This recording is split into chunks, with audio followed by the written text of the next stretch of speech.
Je vole! Je vole! Regarde, Rastabor, je vole! Et tu cries aussi. Bon, où va-t-on?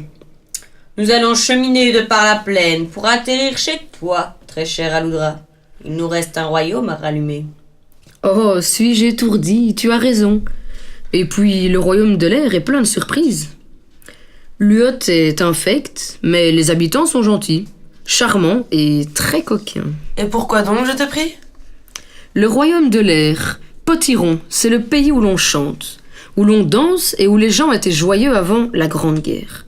Maintenant, beaucoup de choses ont changé. Tu parles, on ne voit plus rien.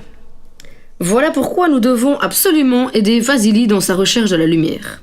Luot est un dragon méchant et vicieux. Ce ne sera pas si simple de l'approcher et de lui parler. Ce qui est important avec Luot, c'est d'apprendre à parler correctement. Je me souviens d'une rencontre près de chez moi, il y avait Krogloff et Luot. Arriva un homme qui devait remettre de l'or au dragon. Cet homme avait caché un sortilège maudit dans cet or. Il leur dit: « Voici votre or, mes bons maîtres, qu'il vous apporte bonheur et joie. » Krogloff, lisant au travers de l'homme, découvrit sa faiblesse et son mensonge, et il le transforma, à jamais, en chenille muette. Muette? Le pauvre homme? C'est pour cela qu'il nous faut bien préparer Vasily pour ce voyage dans ce royaume des collines et des montagnes. Amour, viens donc un peu ici, nous avons quelque chose à te dire. Je t'écoute, Aludra. Tu es adorable, mon petit chou. La dernière partie de ce voyage est la plus difficile. Il va falloir que tu apprennes à parler, et surtout à laisser parler ton cœur. Luot est un dragon qui peut lire à l'intérieur de toi et t'emprisonner aussitôt. Il va essayer de découvrir tes faiblesses, de te faire douter de toi. Il va falloir lui résister. Mais Aludra, je sais parler.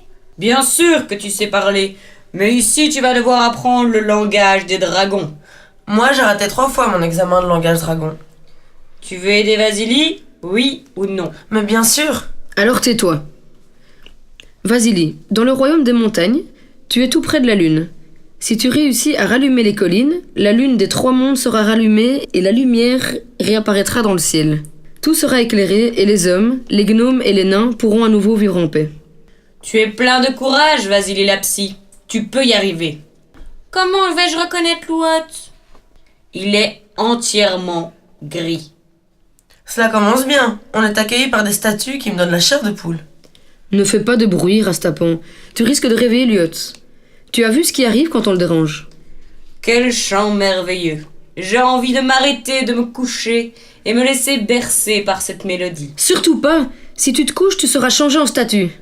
Mais c'est si beau. Il n'en est pas question. Écoute ce que la dame te dit et bouge-toi les oreilles. On ferait bien d'en faire autant. Vasily, nous devons nous arrêter ici. Toi, tu vas continuer jusqu'à la fontaine des feuilles colorées. Ne te laisse pas emporter par la musique. Tu en connais maintenant les dangers. Aludra, comment parle-t-on le langage des dragons? En les écoutant parler. Cela doit être difficile. C'est affreux, abominable, dangereux, inhumain, douloureux, piquant. Mais pourquoi Sopper ne t'a-t-il pas coupé la langue? Vas-y, Vasily, il est temps. Regarde, observe, écoute, et tu y arriveras.